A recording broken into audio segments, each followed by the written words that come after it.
Hey guys, welcome back to another video. This is 830 RPG. First off, thank you to a handful of new subscribers since my last thank you video, which was 2 or so videos ago. So thank you for subscribing, and I hope you continue to watch my videos. So I wanted to do an update video on oracles that I use and have used in the past. I have made a workshop video that is now known as my casual videos, where I talked about what oracles I usually use for dice, and how I was thinking about new ones. But I want to update that to what I've been using lately. And these are strictly dice oracles. These are not other mechanisms on existing systems like the one-page Mythic. I don't use I won't be talking about the GM emulators method, which has the chaos factor and the likelihood. These are strictly within a controlled environment of dice. Now, if you've been watching my videos for some time, you know I think from just from knowledge, I typically use the D100 method. And for that, you pitch a number, a percentage. If it's unknown to you, if you're not sure what the result will be, then 50% is typically the threshold. You have to roll at or below for it to be a yes. So if our character is going to do something and we want to know what are the chances of it to happen in their favor, then it's typically yes. Now, that could be an ability score related roll, but if it's a question for the world, then that would be a question for the Oracle. So if we're going to ask if it's going to rain today, and we know we saw clouds in the distance and we're in a higher terrain, which means more likely to rain, then I would say, okay, well, 75% chance. And I roll the dice and I have 68, which is within 10% of 75. So I know there's a very strong chance of heavy rain. If I roll within 10% range of the number I said, then it's a very strong yes. There's going to be disastrous results, whether it in a positive or negative nature. If it was 10 above 75, so 76 to 85 or so, it would have been a very strong no. And then further away basically is a weaker answer on that side of the spectrum. That's how I use percentage die. Sometimes I've done it to where uh, the one page mythic uses the opposite. It's the complete other ends of the spectrum. So 1 through 10 or so, or 90% up to 100 is the strong answers on either yes or no. I liked to roll, I've done that before, obviously with one page mythic or just with my pitching a percentage. But I think I prefer the method of rolling within closely to that number. And then if you roll the number exactly, it is the most chaotic possible answer. And it's obviously a yes. So, but if it's 1% higher than it and it's a very chaotic no, that's how basically how it works. So if my character is entering a forest and this forest has been known to have very dangerous, aggressive creatures due to a magic spell that we've been trying to negate, then I'm going to say that there's an 85% chance that my character will run into a creature or a monster or an animal, a wild animal. So 85% chance. And look, okay, that was complete luck. That was, yeah, that's an 85, which means the minute I step foot, I step on the tail of a wild beast. It growls, it shouts at the top of its lungs, and I leap back, and it's an encounter. That's literally an encounter roll. But I am not psychic. I rolled that literally after I said 85. I didn't have this on the side, like, okay, roll 85. But yeah, that was completely by chance. And that illustrates a complete solidified certainty of a yes. Okay, that's D100. Essentially, that's really it. It's a really simple method. The distance of it can be the magnitude of the yes or no, or you can use the method within 10% up or down on a yes or no to make it a strong answer, the magnitude of the answer. Okay, another one that's more so for easier questions, you can use the 2d6 method. Now, the percentage dice method is good, I think, for more unique questions. This one has a flaw, but I do like using it for basic questions. I have used it for complicated questions, But I think just in my opinion, this method is good for basic questions. Now, typically 50-50 answer, you roll the two dice. So can your character get to location A in time?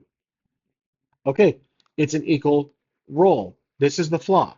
If you roll an equal roll, you can re-roll, but this could encourage you to narratively make an excuse for the roll. Maybe I can get there in time, but there's someone else getting in the way. There's an obstacle because it's a yes slash no. It's a maybe. I can perhaps get there in time, but my shoes are worn out. I need to find new shoes. That's basically how you can interpret a yes no equal roll. Now, obviously, if you roll higher than another one, there you go. It's a very weak no. The distance of the no or yes from the other number is the magnitude of the winning answer. That's how I decipher it. I will not be able to get there in time. I will literally be 5 minutes late. If this was a six compared to a one, then yeah, there's no way in hell I'm going to get there in time. I'm going to be late by at least 24 hours. That's how I see it. And obviously, you can throw in a wrench in your plans and say that you fall down a trap or you fall down a hill or something happens. You get blocked by a boulder during a storm or tree falls, etc. Now, for likelihood modifiers, well, modifiers in general, you can add an extra die on either yes or no. If you think it's likely you'll get there in time because you have a bicycle or you have a wagon, a trolley, whatever it is, then you can choose the highest roll. It gives you advantage if you think about it in D&D terms. There you go. Again, another one. That's pretty much what I exactly set up. But yeah, then you choose the five, you ignore the three, and yeah, you can get there in time, no problem. You have that trolley, you have that horseback, you can get there in time, no problem. You actually get there early, probably within an hour to spare. If you are literally within a mile away and you have a sports car, that is a very highly likely chance you'll get there in time. Then you total the sum of the advantage dice. There you go. Then you have another five against the one. You get there in time, no problem, with 45 minutes or so to spare. That's how you can do a sum roll when it's more likely. So to recap, D6 is not too complicated. You have the two dice on the ready for the modifiers. You roll your 50-50 answer. You do an extra one for likely. With the highest roll. You sum for highly likely. For no, you do this. If it's unlikely, you choose the highest roll. If it's very unlikely, you do the sum of no. That's how you would do the 2d6 method, 2d6 plus, I guess. However, rarely I've done this, but you can if it's for certain, you would do either a high of the two or a sum of yes when you roll all four and the three yeses. You can choose a sum of the highest of the two, giving you an advantage. Same thing for no. You can do two of the highest of the no or a sum of the three. It's entirely up to you, and that's the beauty of solo RPG.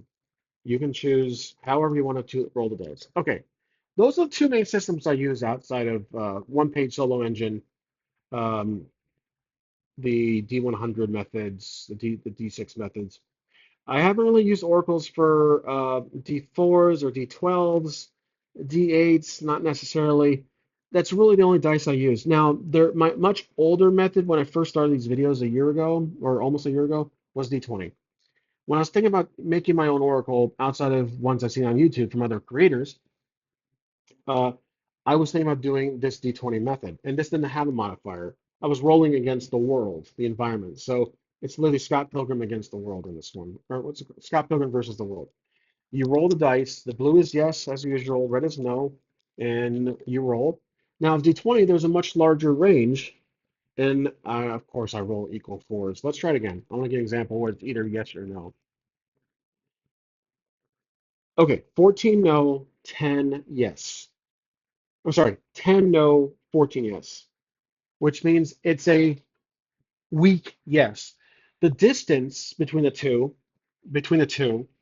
from the yes or no is the result, is the outcomes ratio. It's a okay yes, I guess. So whatever your character's trying to do or whatever your question was, the result is a yes, but it's not really. you have a competing no with it. So just think about a possibility for no, even though yes is winning. There has to be a very minor detail in the shadows that is creeping up on your answer. You can roll like that and try again. This one, 13 is a very good yes.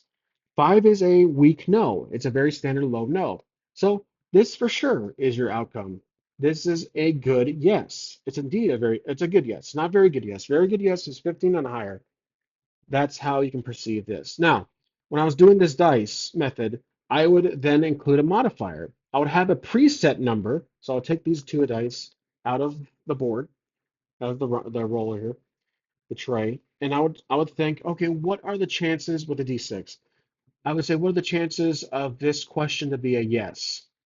I'm going to say a 3 as a modifier. I'll roll the two d20s, and I would have this blue assist, even though it doesn't help, assist the yes. So 4, 5, 6, 7 compared to 14. Sorry, 16. It's a very strong no, and the yes is barely seen in the background of your question. That's how I would use a modifier, the likelihood modifier for the D20 method. If I think it's a very high likely chance, if I think it's a very strong chance of yes, I would try again. On the next question. Oh, looks like I got interference. So I usually re-roll when I have that happens. Again, another very bad roll, and even with an 8 total, 18 is a very strong no. So there's obviously going to be some very bad results in no. Yes is not even on the radar. 8, that's 10 below. I'm sorry. Yeah, 8. Maybe it's on the radar of your question, but it's not really going to be what do you call it? Not really going to be expected. So that is the downside to D20, my D20 method. That's why I don't use it anymore because the D6 wasn't really enough aid. You could use a D10. That could be a fix. I didn't really consider that in the past, but you could give yourself a boost of 10 for a yes and then re-roll. And look at that. You know, is naturally it's victorious, but I have 17. So it's a weak yes, but the result of no is very close behind. That's one way to do it. But again, I feel like I like prefer to use my favorite dice obviously is D6 and the D100 dice. That's kind of what I've grown to now since playing RPGs. D20 is kind of shied away from them. I started making this channel of D&D, but I don't know why. I just prefer the D100s or the D6s. I like games that have the 2D6 systems, Maze Rats, World Dungeons, one-page system. Okay, there was another thing I forgot to tell you guys about the D6. I think the first ever Oracle I tried was based on Solo Adventurers Toolbox. It was a simple 1 through 3 and then 4 through 6. I think it was Solo Adventures Toolbox. I don't want to be mistaken, but there was a method that everyday solo RPGists would use, and that's 1 through 3 is a yes or no, and then 4 through 6 was yes or no, depending on how you want to do it. It wouldn't matter because it's the same chance of either or. For me, I think it was the higher was yes, so 4 through 6 was a yes. I would ask the question, roll it. 4 is a very weak yes. That's how I perceive it. But I didn't like that range, that preset range of yes or no. You could roll with likelihood in that. There's one advantage to having a preset range. So you would choose the highest roll if you think it's highly likely. So there you go. You choose the 5. But if you think it's unlikely, you would choose a red. I guess it doesn't matter what color dice it is. It doesn't matter what color dice. You would just roll it, and let's check a different result. There we go. That's a very strong no. So no and basically a 4 is a simple yes. 4 is a simple yes. A 3 is a simple no. 2 would be no, but 1 is a no and another problem occurs. 5 is a yes, but it's not as timely. 6 could be a 6 and it's a benefit for you. So the further you're away from the middle ratio, the more of either a problem it is or it could be an advantage for you. But decipher that as you want, interpret it as you want. Oracles, you can completely change it. Com you can change the method of it and adjust it as you need. But for me, my personal favorite, I think, is either the 2d6 method and the D100 method. It just really depends on the time of day. I don't know why. I can never really choose a favorite. It's come down to these two with the modifiers for the D6 method. And the modifier for the D100 method, like I said, it's just the percentage dial that you have to decrease or increase. So if it's less likely going to happen, you would say 25% chance. And look at that, 68. And it's for sure not going to happen. It's a very strong no. And that is basically the Oracle systems I use. Can't really think of anything more. You could try um, D12 or D20 within. There was one for D20 I used. This is the one that comes from the Solo Adventures Toolbox. And I think I've talked about this before. It is I'm having a very big deja vu right now. 1 through 6, I think, is a yes. 7 through 12 is a maybe. 13 through 20 is a no. It could be reversed. I could be mistaken, but I know for sure 7 through 12 is a maybe with no modifiers. So 6 would either be yes or no, but a very weak one. And you can add modifiers plus 2, 3, and I think 4 or 6 plus 1, 2, 4 to add just math wise to your roll to either lean it towards one way or the other. But again, I prefer just using physical dice on top of the roll itself. So that'll be a 10.